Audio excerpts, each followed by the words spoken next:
હાઈકોર્ટના આર્બિટ્રેશન સેન્ટરના ભૂમિપૂજન કાર્યક્રમમાં આપણી સૌની સાથે મંચ ઉપર ઉપસ્થિત સુપ્રીમ કોર્ટના માન્ય મુખ્ય ન્યાયાધીશ શ્રી સૂર્યકાંતજી, સુપ્રીમ કોર્ટના માન્ય ન્યાયાધીશ શ્રી અરવિંદ કુમારજી, શ્રી એનવી અંજારિયાજી, શ્રી વીએમ પંચોલીજી, ગુજરાત હાઈકોર્ટના માન્ય મુખ્ય ન્યાયાધીશ શ્રીમતી સુનીતા અગ્રવાલજી, મારા સાથી નાયબ મુખ્યમંત્રી શ્રી હર્ષભાઈ સંઘવી, ગુજરાત હાઈકોર્ટના માન્ય ન્યાયાધીશ શ્રી એ.વાય કોગજીજી, શ્રી એ.એસ. સુપૈયાજી, રાજ્યના મુખ્ય એડવોકેટ જનરલ શ્રી કમલ ત્રિવેદીજી, આમંત્રિત સર્વે મહાનુભાવો, પ્રેસ મીડિયાના મિત્રો, સૌને મારા નમસ્કાર. વિશ્વ નેતા અને યશસ્વી વડાપ્રધાન શ્રી નરેન્દ્રભાઈ મોદીએ ન્યાય પ્રક્રિયા સરળ અને ઝડપી બને તે માટે અનેક પરિણામદાયી પ્રયાસો આદર્યા છે. જરૂરી માનવબળ અને ઇન્ફ્રાસ્ટ્રક્ચરના વિકાસથી ન્યાય પ્રક્રિયામાં તેમના નેતૃત્વમાં સુધારાઓ થઈ રહ્યા છે. એ સંદર્ભમાં ગુજરાત ન્યાયતંત્ર આ માટે આજે ઐતિહાસિક દિવસ છે. ગુજરાત હાઈકોર્ટ એડમિનિસ્ટ્રેશન સેન્ટરના નવા અદ્યતન ભવનના શિલાન્યાસ પ્રસંગે આપ સૌ ન્યાયવિદ સાથે ઉપસ્થિત રહેવાની મને પણ તક મળી છે. વડાપ્રધાનશ્રીએ ભારતને ગ્લોબલ આર્બિટ્રેશન હબ બનાવવા માટે સ્પેશિયલ આર્બિટ્રેશન અને બાર એસોસિએશનની વ્યવસાયિક સહભાગિતાની જરૂરિયાત પર ભાર મૂક્યો છે. ભારતમાં એડમિનિસ્ટ્રેશનની પરંપરા નવી નથી. ઉપનિષદમાં વિવિધ પ્રકારની મધ્યસ્થી સંસ્થાઓનું વર્ણન પણ છે. એમાં પંચાયતી પ્રણાલીમાં પંચ પરમેશ્વરની ભાવનાના આધારે વિવાદોનું નિરાકરણ થતું હતું. ઉત્તરોત્તર આર્બિટ્રેશનમાં કાયદાકીય સુધારા થતા ગયા અને હાલ 2021ના મહત્વપૂર્ણ સુધારાઓ અમલમાં છે. આજના પ્રસંગે આપણે પૂજ્ય મહાત્મા ગાંધીજીને પણ યાદ કરવા પડે. દક્ષિણ આફ્રિકામાં વકીલાત દરમિયાન તેમણે કાયદાકીય લડાઈ કરતા સમાજના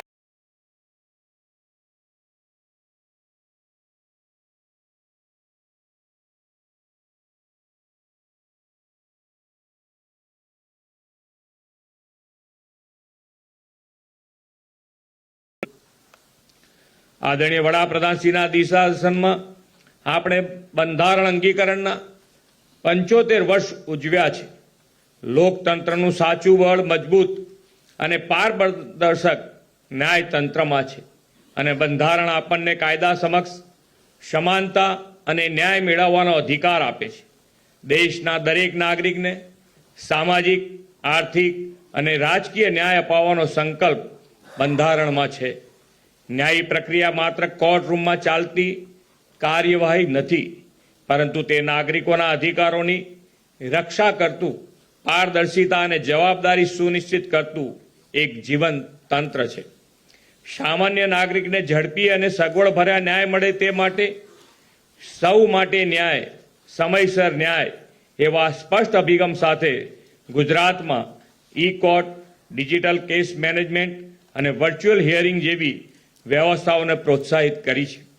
રાજ્ય સરકાર ન્યાયિક માળખાકીય સુવિધાઓને મજબૂત બનાવવા પ્રતિબદ્ધ છે.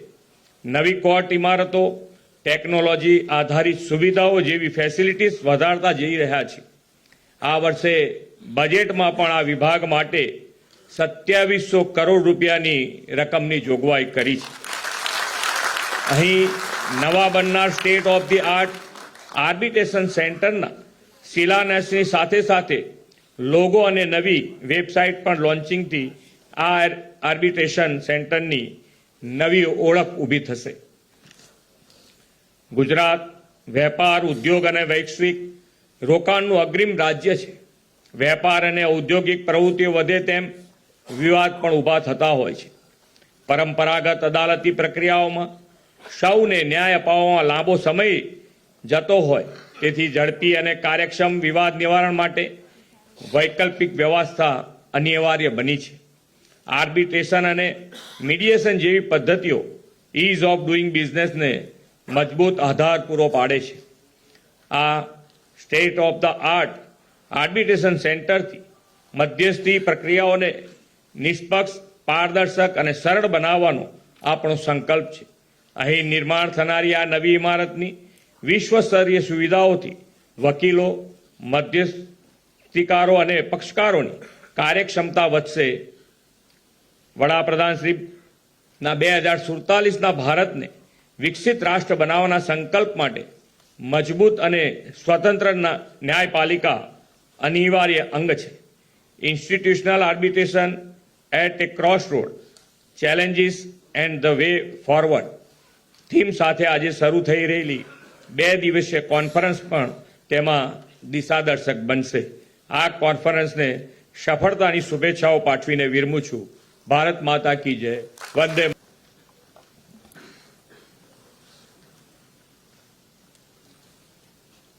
Shri Bhupendra Bhai Patel, Honorable Chief Minister of Gujarat,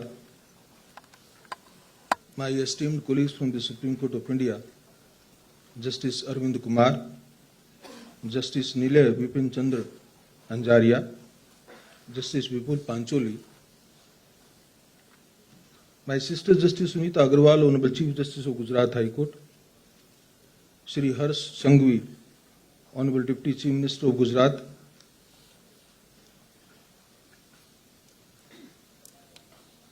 we have among us Justice A.K. Sikri, Justice M.R. Shah, Honorable former judges of the Supreme Court, Justice K.S. Jhaveri, Justice Sonia Ben Gokani, Honorable the former Chief Justices of Odisha and Gujarat High Court respectively, my sister and brother judges from the Gujarat High Court, led by Justice Alpesh Kogze and Justice Arvind Sufaiya on the dais, Shri Kamal Trivedi, Learned Advocate General Gujarat, former judges of the Gujarat High Court, eminent senior advocates representing the Supreme Court, Bombay High Court, Sarv Shri Shyam Diwan, Shri Janak Dwarkadas, a galaxy of senior advocates from the Gujarat High Court Bar Association, a dynamic young leader of the Bar, Shri Jadeja, President of the Gujarat High Court Bar Association, and his entire team of executive members and office bearers, distinguished members of the Gujarat High Court Bar, distinguished academia, arbitrators, mediators, members of the legal fraternity, representatives of the institutions, friends from media, ladies and gentlemen. Very good morning to all of you. I am happy to be here today to mark 2 occasions that are in essence expression of a single purpose: the inauguration of a new institutional space and the commencement of a deeper conversation on the future of institutional arbitration in India. One is an act of stone and mortar. The other is an act of reflection. These are not routine ceremonial engagements placed side by side on a program. They represent 2 decisive steps in a shared journey, one giving concrete form to our commitment, the other providing it with intellectual directions. Together, they affirm a shared resolve, namely that India's dispute resolution framework should not merely function but inspire confidence, just not merely exist but command trust.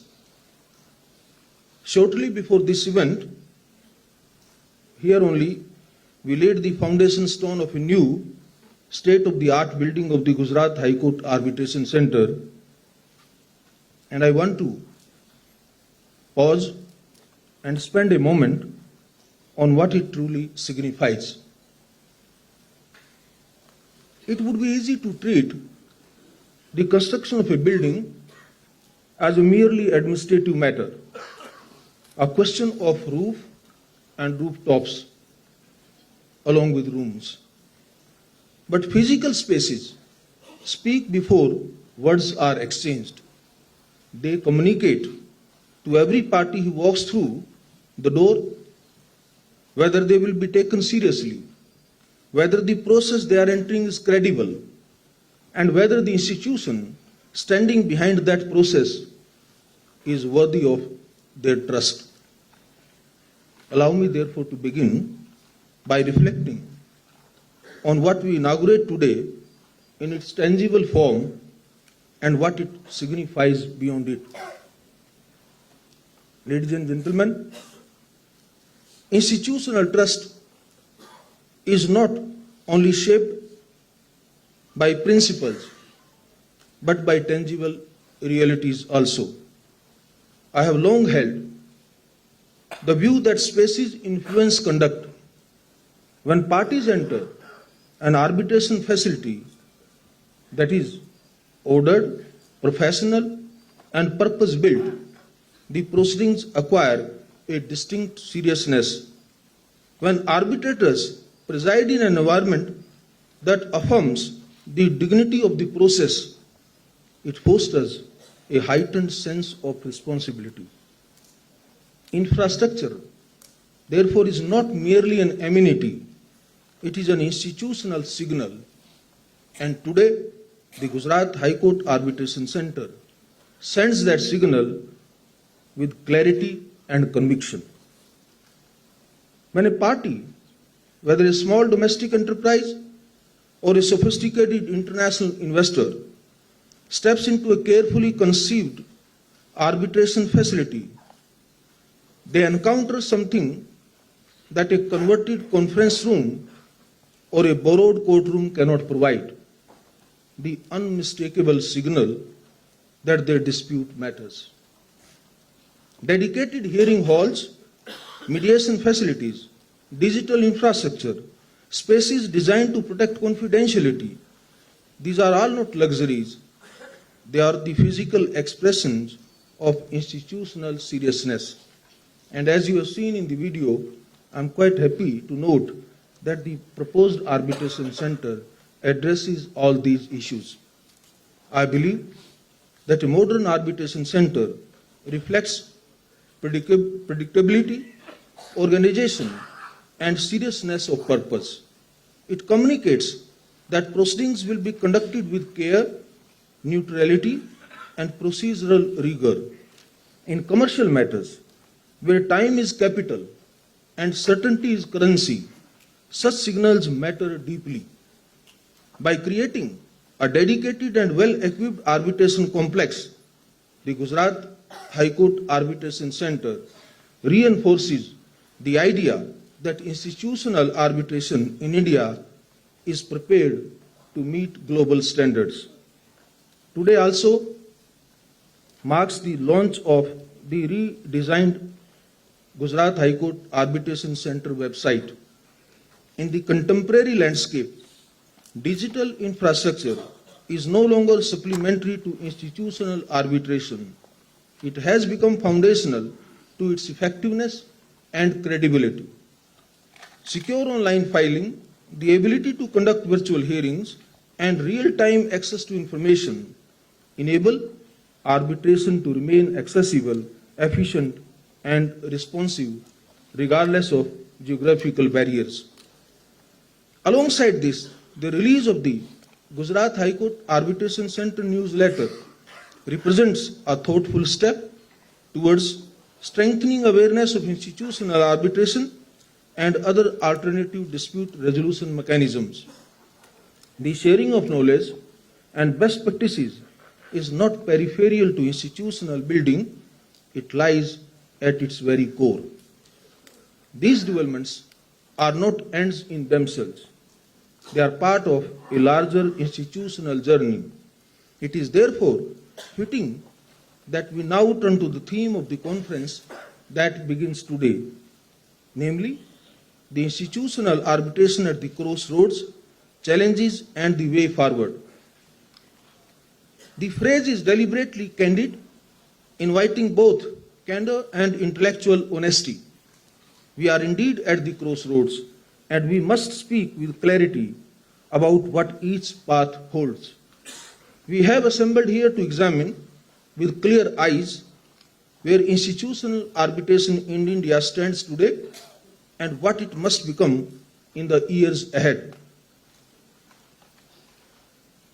I believe you will also keep in mind the very eminent issue flagged by Honorable Chief Minister when he pointed out that how Gujarat is leading the nation in terms of industrial development and technological advancement, and the all sophisticated and hard industries are coming to this state, and how conventional litigation may not be the real response to the foreign investors, and therefore how institutional arbitration acquires a special importance in our legal and jurisdictional framework.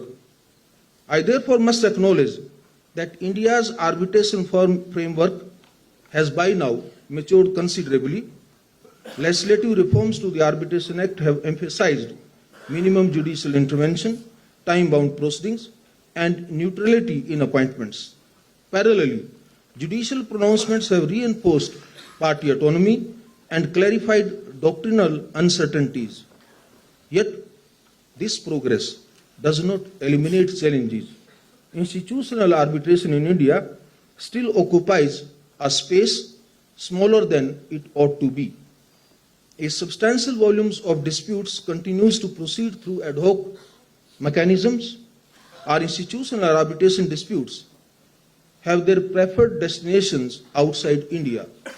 The question we must confront is not whether arbitration is viable. The question is, it is whether our institutional arbitration and our institutions meant for that inspire sufficient trust to become the most preferred choice and destination. In understanding that, I want to briefly ponder the challenges which frequently occur in institutional arbitration. The first challenge is trust. Institutional arbitration fulfills its promise only when users genuinely trust it.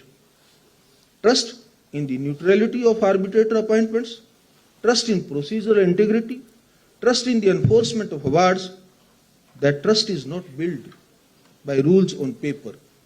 It is built through consistent, transparent, and demonstrably fair practice over time. We must ask honestly whether our institutions have yet earned that trust in full and what more they must do to earn it. The second challenge is capacity. The number of institutional arbitrations in India remains disproportionately small relative to the volume of commercial disputes our country generates. Too many parties still default to ad hoc arbitration or to courts because institutions have not sufficiently demonstrated the value they add. Expanding institutional capacity in infrastructure, in empaneled arbitrators, in case management systems, in administrative competence is therefore not a question of prestige, it's a question of relevance. The third and most consequential, as it perhaps appears to me, is the challenge of professionalization. Arbitration at its finest is a specialized discipline. It demands not only legal acuity, but case management skills, sensitivity to cross-border commercial realities, and an understanding of what is genuinely at stake for the parties.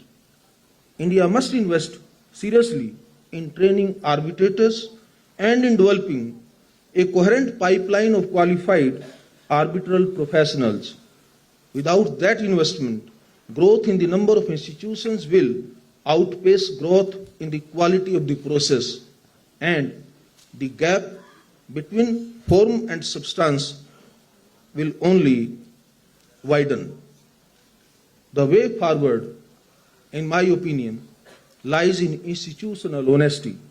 We must be willing to measure ourselves not against where we began, but against where we need to be, against the standards of the leading arbitral seats of the world, and against the legitimate expectations of parties who choose arbitration in the hope of something better and faster than litigation.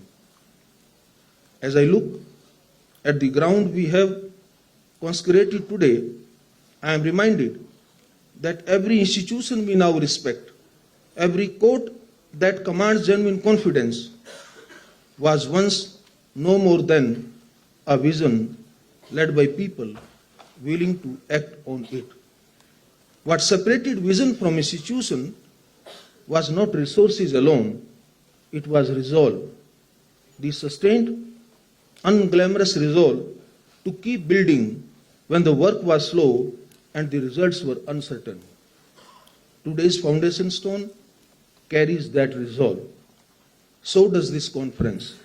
I hope that over the next 2 days, we deliberate not merely to diagnose, but to prescribe with the clarity, candor, and courage that this moment demands. The doors of a new building will soon open. Let us ensure that what walks through those doors is a stronger, more trusted, and more capable system of institutional arbitration, one that our country and every party who approaches it genuinely deserves. Thank you very